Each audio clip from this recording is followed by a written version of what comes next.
Salut Catherine Emmanuel, Eric. je suis content de te retrouver. On a commencé à faire ça, là, quelquefois des rencontres vidéo, puis c'est toujours bien agréable. Ben, pour moi aussi, c'est vraiment un plaisir, vraiment. Hmm.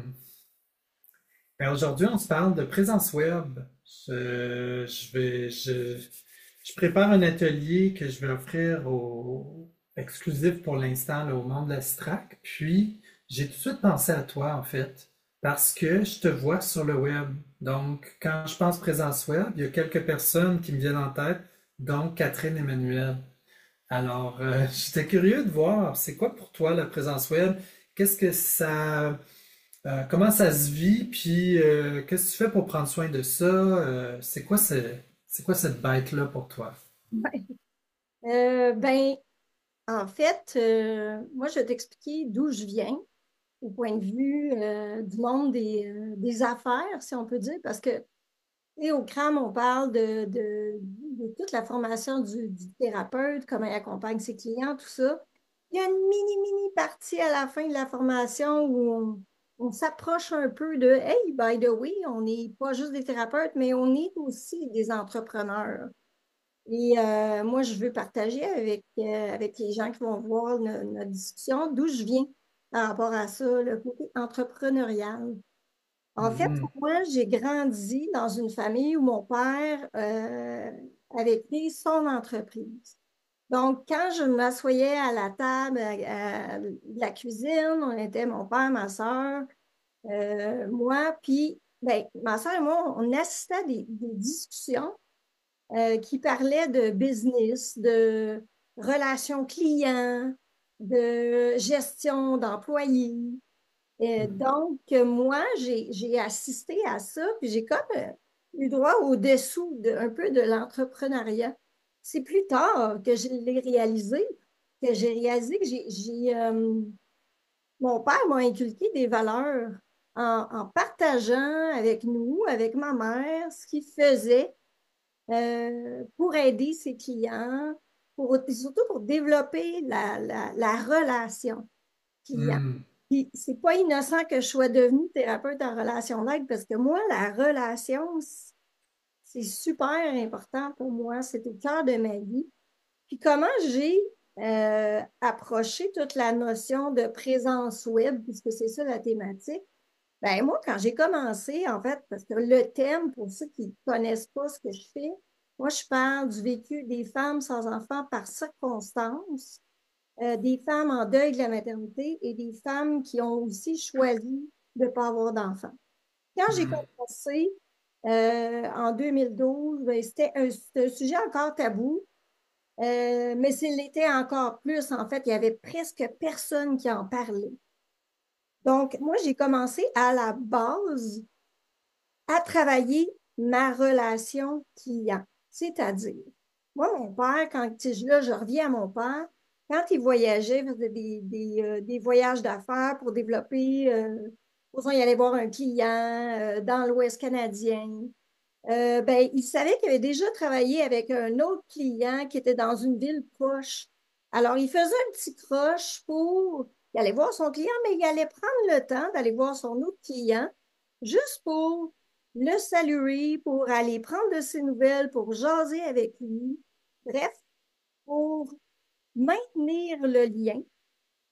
Parce que mon père, c'est dans ses valeurs. C'est pas juste pour la business, c'est que humainement, lui, il en tirait quelque chose, il trouvait ça Hmm. agréable. Puis, en même temps, il a réalisé, lui, il le faisait comme un peu naturellement. Mon père vient d'un petit village, d'un cultivateur. Son père aussi avait la fibre entrepreneuriale. Donc, pour lui, c'était comme naturel de faire ça. Mais il a réalisé avec le temps que ça faisait une différence. En fait, c'est que ça contribuait à fidéliser ses clients, puis à développer une relation authentique aussi. Bien sûr, une relation d'affaires, mais c'était deux hommes qui se parlaient aussi de leur vie, ou lui, il faisait de la business des femmes aussi, là, mais à l'époque, c'était plus dans le monde où il était, c'était plus un monde d'hommes. Donc, moi, ça a été, si là je reviens à moi, ça a été comme assez évident rapidement que moi, le chemin que j'ai utilisé, c'est que j'ai décidé d'écrire aux gens un à un. Les gens premièrement, j'étais sur le web, donc j'essayais de trouver des gens qui s'intéressaient au même sujet que moi, qui parlaient des mêmes thématiques que moi.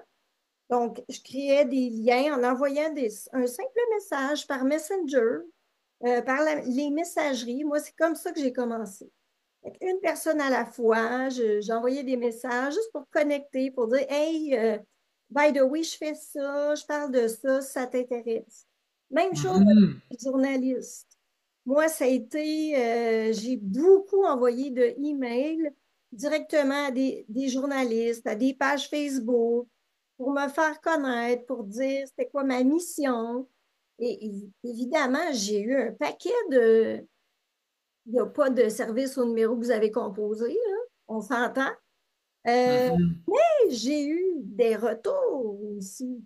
Et c'est à partir de ces retours-là que ben, j'ai commencé tranquillement à tisser des liens avec plein de gens intéressés par le sujet. J'avoue principalement des femmes, mais et j'ai travaillé aussi dans une optique de moi, je voulais contacter, moi, je voulais faire des entrevues avec monsieur, madame, tout le monde, les gens sans enfants. Fait que je tissais des liens avec monsieur, madame, tout le monde. Je tissais des liens aussi avec les gens des médias. Puis, c'est des liens avec des gens qui potentiellement pourraient être intéressés par la thématique. Puis aussi, moi, j'ai travaillé beaucoup à tisser des liens avec des leaders dans d'autres pays. Donc, je suis bilingue, donc j'ai créé des alliances beaucoup au Royaume-Uni, aux États-Unis, qui étaient les deux endroits où à l'époque il y avait le plus d'émergence de coachs, de thérapeutes, de leaders qui parlaient des femmes sans enfants. Donc, vraiment, ça s'est fait là, d'une manière très, très simple, mais à la fois, je te dirais que j'en ai mis du temps. Premièrement, il faut être prêt à mettre le temps. Il faut être prêt à mettre le temps. Il faut être prêt à essuyer des refus. Il faut être prêt à pas toujours avoir de retour non plus. J'en ai planifié des entrevues, puis finalement, à la dernière minute, la personne me contactait. Ah, finalement, parce que moi, je parle d'un sujet tabou. Ah, finalement, je me sens pas à l'aise pour donner l'entrevue. Des gens qui changent d'idée à la dernière minute.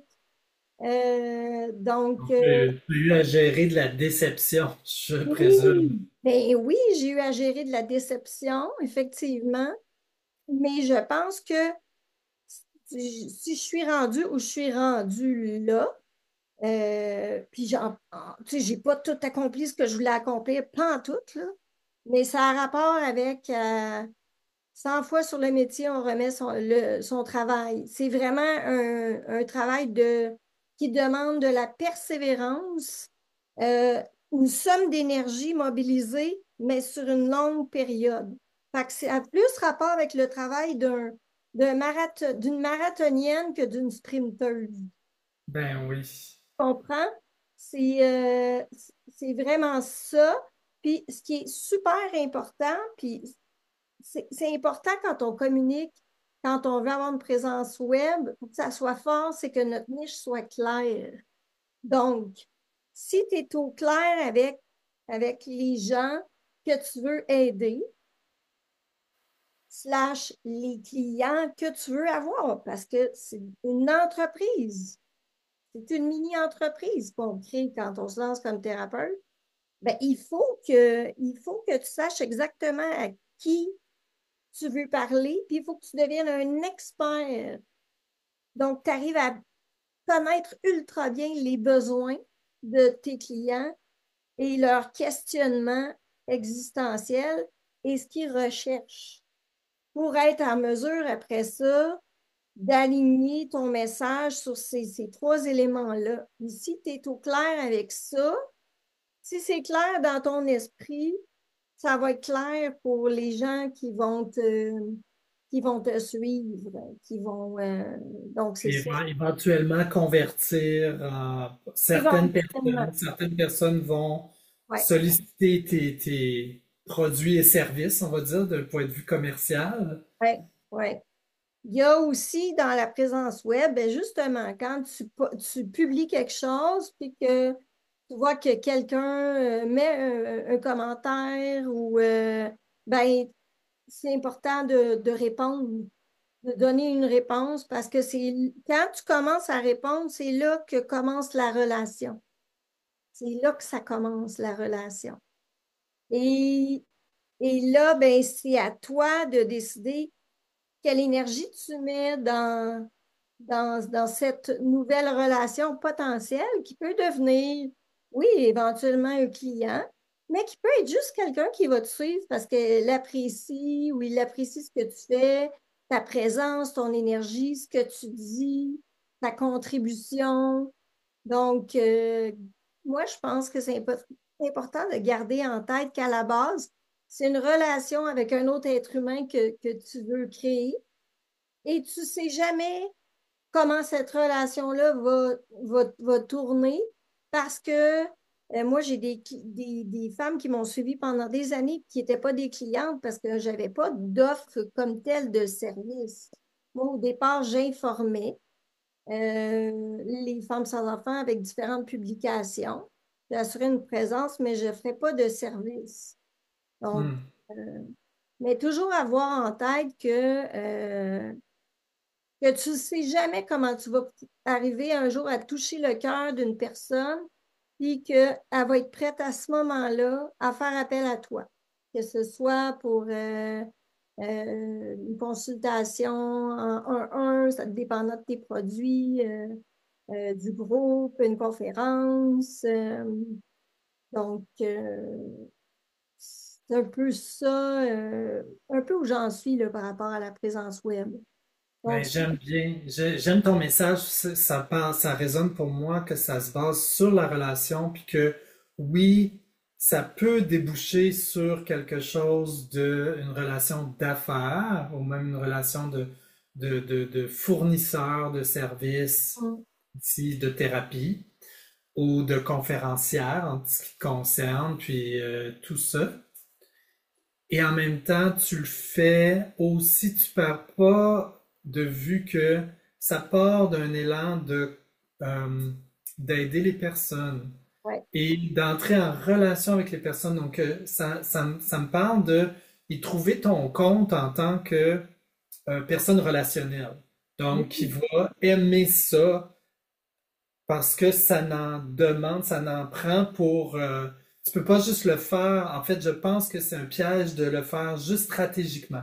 C'est-à-dire de faire juste la relation en disant peut-être que ça va me donner X, Y, Z versus non, je vais y aller parce que c'est ça que je fais. Ça fait partie de mon mode d'opération, d'entrer en relation, comme tu dis, avec le commentaire, donner de l'importance, tu sais, puis que ça soit authentique. Et en même temps, j'entends comment, Catherine Emmanuel, il y a quelque chose d'évaluer ta capacité à soutenir tel ou tel type de relation, d'interaction. Il y a une posture aussi. J'imagine que c'est pas avec tout le monde que tu vas donner tout ce que tu as ou entretenir plus. Tu sais, est-ce que ça varie justement? Tu sais, Ben c'est-tu quelque oui, c'est chose? sûr. Tu sais, que par exemple, Jodie Day, qui est la spécialiste mondiale du deuil de la maternité, elle et moi, on a commencé à peu près en même temps sur le web. Elle est au Royaume-Uni, puis moi ici. Ben, on a commencé à se parler, puis au cours des années, on s'est toujours suivis. Moi, j'admirais beaucoup son travail, donc je la soutenais. Puis là, elle a appris à me connaître, puis là, elle s'est mise à m'encourager, puis je me suis jointe à sa communauté, puis là, après ça, elle m'a formée pour donner animer des week-ends, puis maintenant, c'est rendu une amie. Donc, Hmm.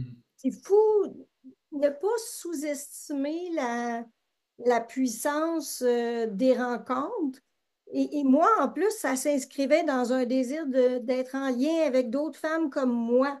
Fait que je suis partie vraiment de c'est quoi, tu sais, on parle beaucoup de l'importance d'être au clair avec ses besoins en relation.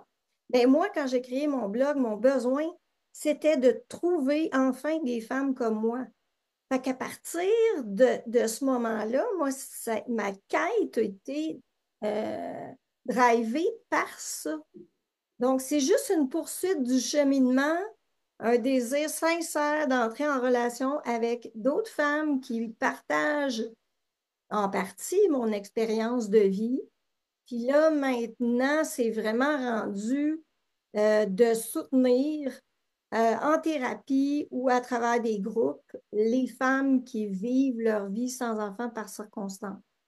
Donc, après ça, il y a un autre aspect que je veux aborder, c'est l'importance de choisir les bonnes, en guillemets, bonnes plateformes. Là, Ben, les plateformes qui te conviennent, c'est ça que j'ai le goût de dire, parce qu'il n'y a pas de bonnes ou de pas bonnes, là. des bonnes pour toi. Les bonnes pour toi.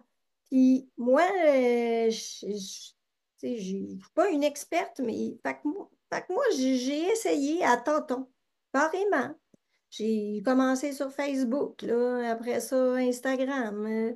Puis de suivre aussi c'est quoi les tendances, d'observer. Donc, quand tu publies sur Facebook ou que tu publies sur Instagram ou sur LinkedIn, va voir tes statistiques. Oui, au début, ça va être vraiment décourageant, je l'avoue. Mais en même temps, ça va Mais en te, même temps, ça te donne, tu peux juste améliorer. ben, ça va juste t'aider à comprendre quel jour c'est bon. As-tu remarqué une tendance?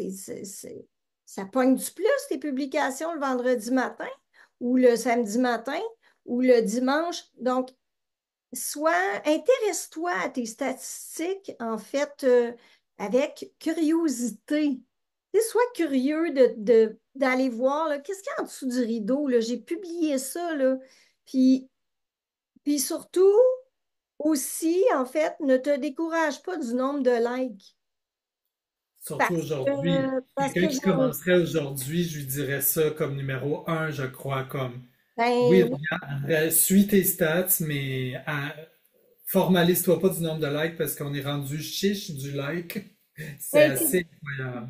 dans mon cas aussi, c'est parce que je parle d'un sujet tabou. Alors souvent, les femmes n'osent pas mettre un cœur parce que là, elles affirment, elles se montrent en étant une femme sans enfant qui, qui s'identifie à ce que j'ai publié.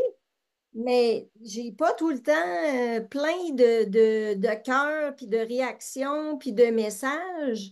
Mais j'arrive en ce moment à remplir des groupes de soutien. Et même moi, je suis comme, hey, c'est-tu drôle, hein? Moi, je me serais attendue à.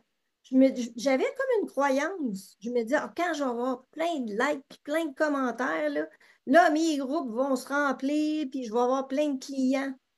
Euh, Pas nécessairement. C'est Je pas sais toujours corrélaire, ouais, ces deux choses-là. pas si tu as observé ça, toi, mais Moi aussi, je vois que effectivement, il y a des contenus que moi je mets beaucoup d'énergie, beaucoup d'efforts, puis d'une plateforme à l'autre, ça change beaucoup. ouais.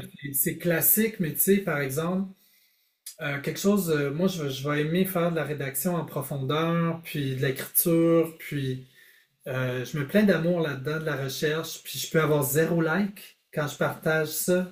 Mhm. Et si je partage quelque chose, du moment que c'est personnel, surtout sur Facebook, Ouais.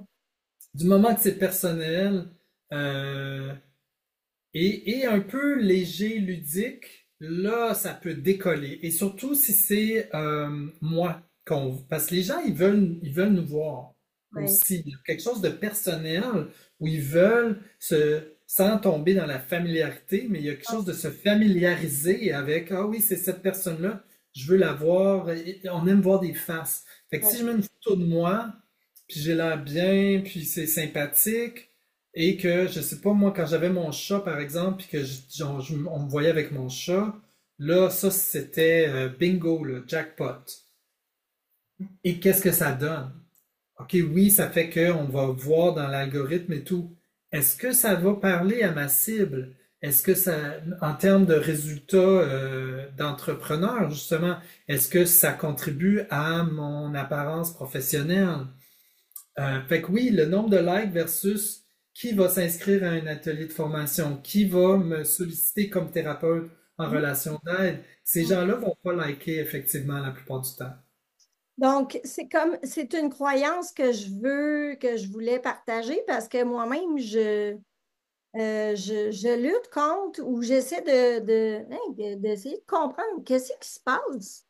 C'est étrange parce que c'est comme si j'avais des attentes, hein. Donc, je Mais fais du contenu, tu sais, on met du temps, on met de l'énergie, on met tu veux notre... la récompense parce que mais la plateforme, surtout si on Ouais. parle de Facebook, la plateforme est créée pour encourager ça. Moi, d'ailleurs, je le dis maintenant, je suis gêné de ça, mais je le dis que j'ai une addiction à mon téléphone. Mm, Pour m'en occuper, je le dis. mm, Parce que, puis je le vois, il y a quelque chose dans mon cerveau où si j'ai un moment de relâche ou d'ennui, je vais vers le téléphone, puis là, qu'est-ce que je veux voir? Est-ce que quelqu'un a liké une de mes publications? Donc, il y a quelque chose où on est hameçonné et on nous a hacké le cerveau avec des théories de psychologie qui ont été utilisées en marketing et qui fonctionnent, qui fait qu'on est un peu toutes, plusieurs personnes sont comme ça, là, où on va voir, j'ai-tu mon like, puis c'est comme une microdose de dopamine à chaque fois quand il y a une interaction ou quand, tu sais, habituellement, en plus, c'est positif. C'est rare les gens qui vont dire, ah, c'est push, c'est comme.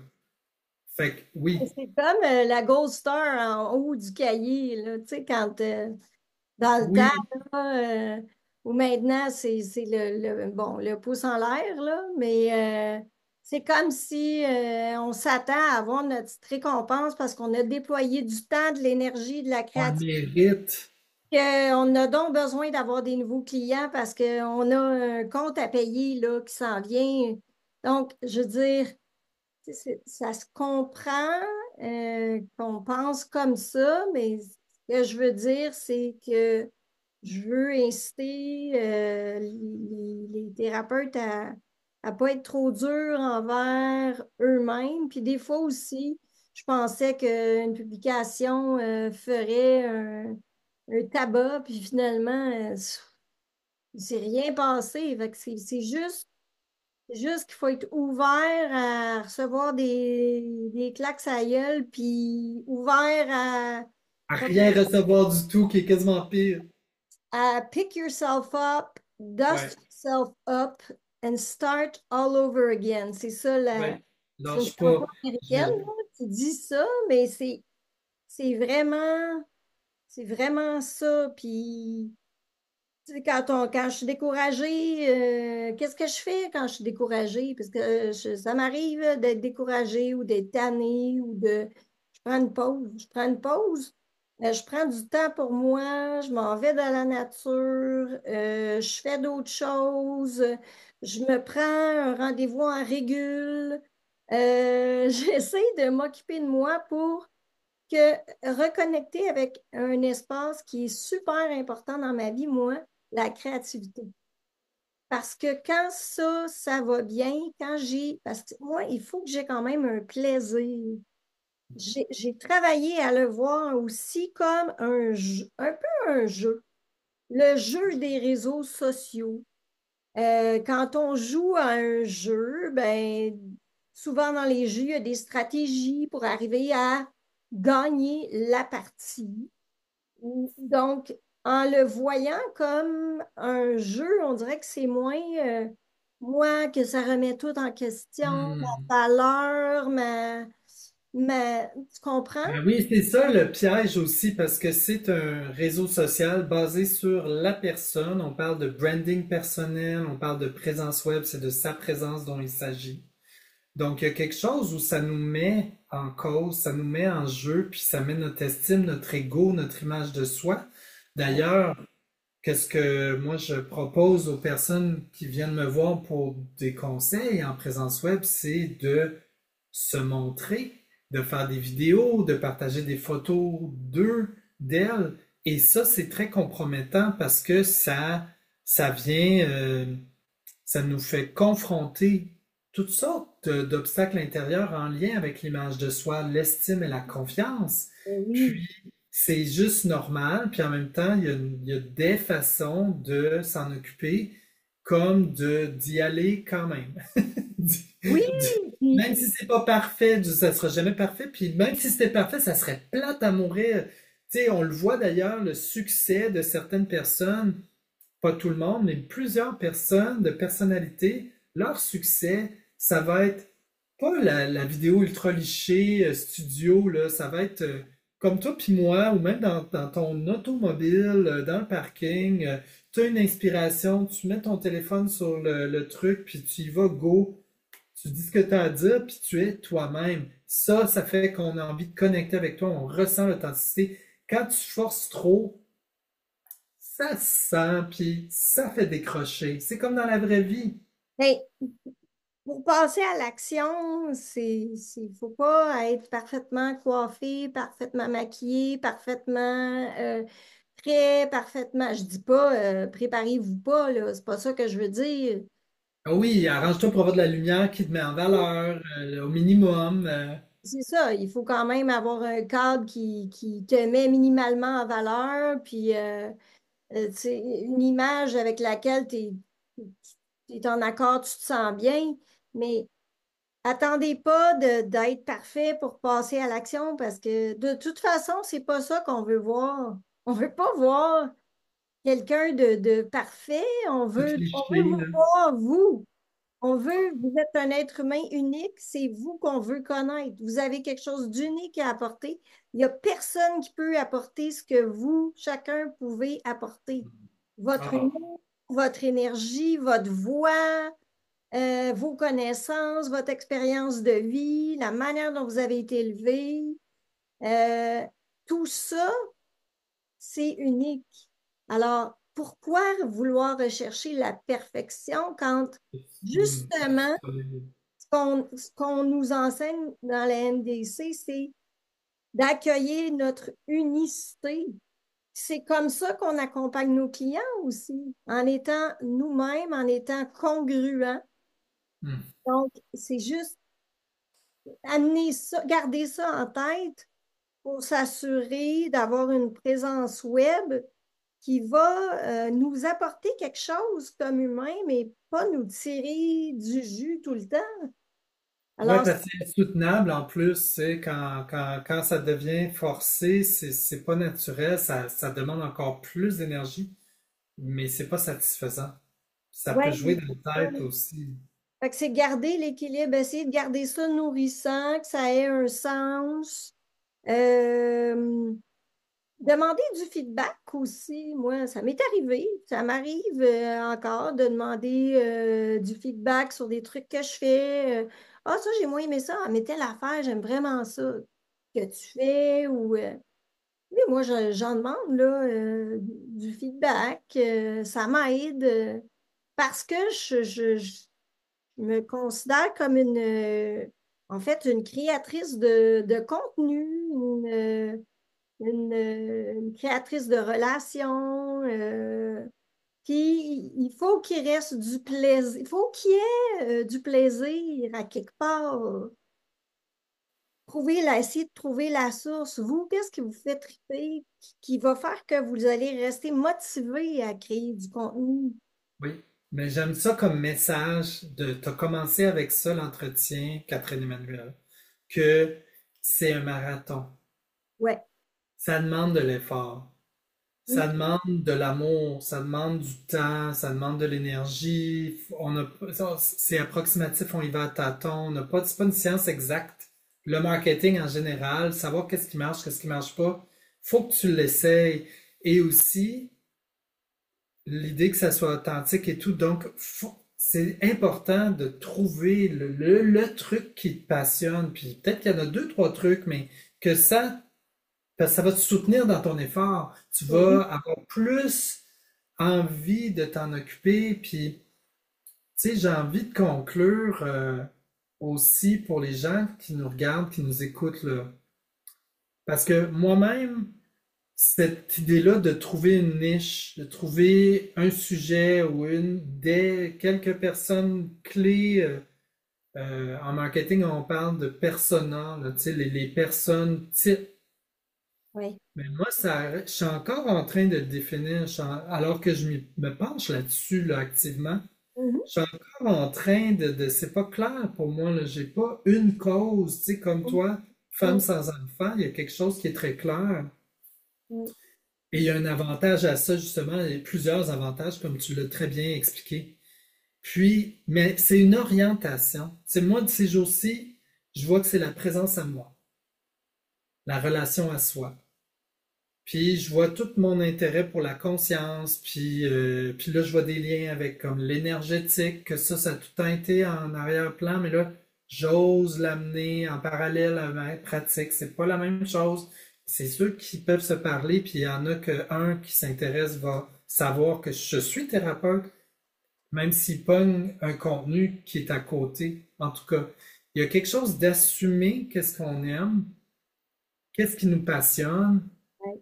puis d'y aller avec ça, puis tu sais, quand même essayer des affaires, comme oui, Oui. faire attention à la familiarité, faire attention à plein de choses, on doit être rigoureux et tout. Mais on Et, trouve en faisant aussi, Eric, ça peut être ça. On n'est pas obligé d'avoir notre niche méga claire dans notre tête en commençant. Moi, ça a toujours été clair. Mais comment atteindre le public? Je suis encore en train de travailler là-dessus, moi, là. Je prétends pas maîtriser les codes de ça. Genre, j'apprends, j'essaie, j'ai été coachée, je lis, j'observe aussi les autres, ouais, j'observe mes collègues. ben Qu'est-ce qu'ils oui. font? Qu'est-ce qui fonctionne? Qu'est-ce qui fonctionne pas? Moi, j'aime ça quand ah non, ça j'aime. Ah, mais ça, j'aime ça, par exemple. Comment je pourrais me laisser inspirer? Inspiré, ben oui. Fait qu'on revient à de la créativité, de l'inspiration, reconnecter avec du plaisir, La envie. curiosité aussi, s'intéresser au processus, s'intéresser Oui, à sa propre vie, puis ses propres intérêts, j'ai envie de oui. dire. Puis tout ça, Hmm. ça participe à trouver progressivement sa niche. Puis trouver. Puis ta niche, c'est pas compliqué, c'est quelque chose qui te fait triper. Puis tu aurais l'impression que tu serais jamais tanné d'en parler. Tellement ça te branche, ça t'inspire. On peut utiliser un mot anglais, ça te drive. Moi, je me fais souvent demander, t'es pas tanné de parler des femmes sans enfants? Ça fait comme 14 ans que tu parles de ça. J'aime ça. Pas tanné. J'ai encore des choses à dire.